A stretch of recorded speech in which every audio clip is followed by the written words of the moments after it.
plus de 2000 nuitées d'hébergement, 14 jeunes accueillis en appartement relais ou en hôtel. En 2018, le refuge Guyane n'a pas chômé.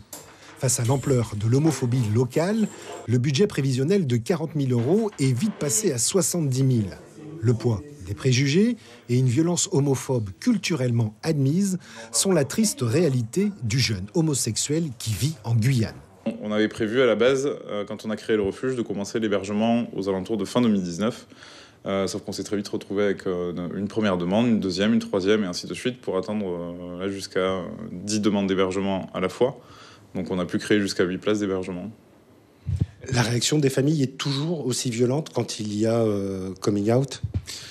Oui, il y a toujours beaucoup de jeunes en Guyane, à Cayenne, à Saint-Laurent, malheureusement aux quatre coins de la Guyane, qui se retrouvent à la porte, foutus à la porte par leurs parents parce qu'ils sont homo, ou parce que les parents ont découvert leur homosexualité, ou parce que leurs enfants ont essayé de leur parler de ça.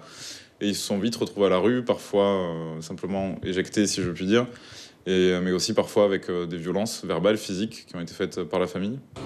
Actuellement, sur les 10 jeunes hébergés au refuge, les 3/4 sont d'origine haïtienne, comme cette jeune fille dont nous préserverons l'anonymat.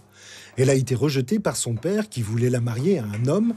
Comme pour les autres, en Guyane, sans soutien familial, être homo et originaire d'Haïti, c'est la double peine. Quand ils arrivent en Guyane, ils sont non seulement discriminés par la population guyanaise parce qu'ils sont haïtiens, et discriminés aussi par la communauté haïtienne parce qu'ils sont homosexuels. Donc c'est une situation qui pose énormément de problèmes, puisque souvent les jeunes demandeurs d'asile haïtiens qui arrivent ici arrivent à avoir de l'aide de leur famille ou d'amis qui sont en Guyane, ce qui n'est pas le cas de ces jeunes-là, puisqu'ils sont rejetés dans tous les sens, ils vivent une double discrimination.